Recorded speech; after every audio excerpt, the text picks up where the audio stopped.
ଏବେ ନୂଆ ନୂଆ ଗ୍ରାଜୁଏସନ୍ पास करथिबा सब पिलाଙ୍କ ମନରେ ଆମେ ପଢ଼ିବାର ଗୋଟେ ଅଲଗା ପ୍ରକାର ଇଣ୍ଟରେଷ୍ଟ ଥାଏ।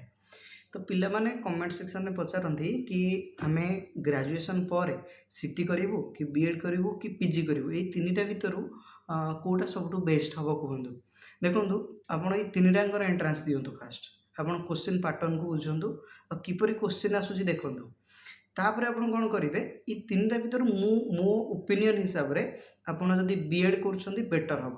କାହିଁକିନା ଦେଖନ୍ତୁ ଯଦି ଆପଣ ପିଜି କରୁଛନ୍ତି ଆଜ୍ ପିଜି ଏଲୋନ୍ ଯଦି ଆପଣ କେବଳରୁ କେବଳ ପିଜି କରୁଛନ୍ତି ପିଜି ପରେ କ'ଣ ହେଇଯିବ ନା ଆପଣଙ୍କୁ ମନେକର ଟିଚିଂ ଲାଇନ୍ ଆପଣ ଯିବାକୁ ଚାହୁଁଛନ୍ତି ଟିଚିଂରେ କ୍ୟାରିୟର୍ ବନେଇବାକୁ ଚାହୁଁଛନ୍ତି ତ ସେଇ କେସେସ୍ରେ ଆପଣଙ୍କୁ ବିଏଡ଼୍ ମାଗିବ ମାନେ ପିଜିଟି ସେକ୍ସନରେ ଆପଣଙ୍କୁ ବିଏଡ଼୍ ମାଗିବ। ତ ଯେଉଁ 11-12 ପିଲାଙ୍କୁ ପଢ଼ାଇବା ପାଇଁ ଅର୍ଥାତ୍ ଆପଣ +2 ଫାର୍ଷ୍ଟ ଇୟର୍ ସେକେଣ୍ଡ ଇୟର୍ ପିଲାଙ୍କୁ ପଢ଼ାଇବା ପାଇଁ ହାୟର ସେକେଣ୍ଡାରୀ ଯେହେତୁ ହେଇଯାଇଛି ସେଠି ଆପଣଙ୍କୁ ବିଏଡ଼୍ ମାଗିବ। ତ ଯଦି ଆପଣ ବିଏଡ଼୍ କରିଦେଉଛନ୍ତି ତ ଆପଣ ଏନଗେଜ୍ ହେଇପାରିବେ ହାଇସ୍କୁଲରେ ପରବର୍ତ୍ତୀ ସେକ୍ସନରେ ମାନେ ପରବର୍ତ୍ତୀ ଷ୍ଟେପ୍ରେ ଆପଣ ପ୍ରିପେୟାର ହେଇକି ପିଜି କରିକି ପୁଣି ଆପଣ ଆଗକୁ ଯାଇପାରିବେ।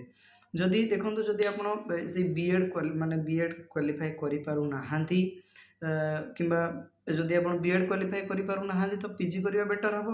ଯଦି ପିଜି କ୍ୱାଲିଫାଏ କରିପାରୁନାହାନ୍ତି ତାହେଲେ ଆପଣ ସିଟି କରନ୍ତୁ। ସିଟି କଲେ ଆପଣ ପ୍ରାଇମେରୀ ସେକ୍ସନ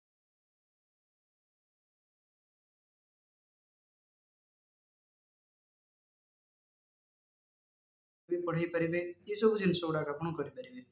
ଯେତେବେଳେ ଆପଣ ସିଟି କରିସାରିବେ ତାପରେ ଆପଣ କ'ଣ କରିପାରିବେ ନା ବିଏଡ଼୍ ପାଇଁ ଆପ୍ଲାଏ କରିପାରିବେ। ଡିଷ୍ଟାନ୍ସରେ ଆପଣ ସେଇ ସମୟରେ ବିଏଡ଼୍ କରିପାରିବେ।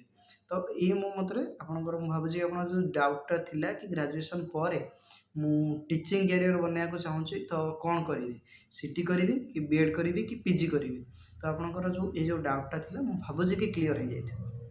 ରହିଲି ଦେଖା ହେବ ଆପଣଙ୍କର ଓପିନିଅନ୍ କमेଣ୍ଟ ସେକ୍ସନରେ ଜଣାନ୍ତୁ। ଦେଖା ହେବ ଗୋଟେ ପୁଣି କ୍ୱେଶ୍ଚିନ୍ ଆନ୍ସର୍ ସେକ୍ସନ୍।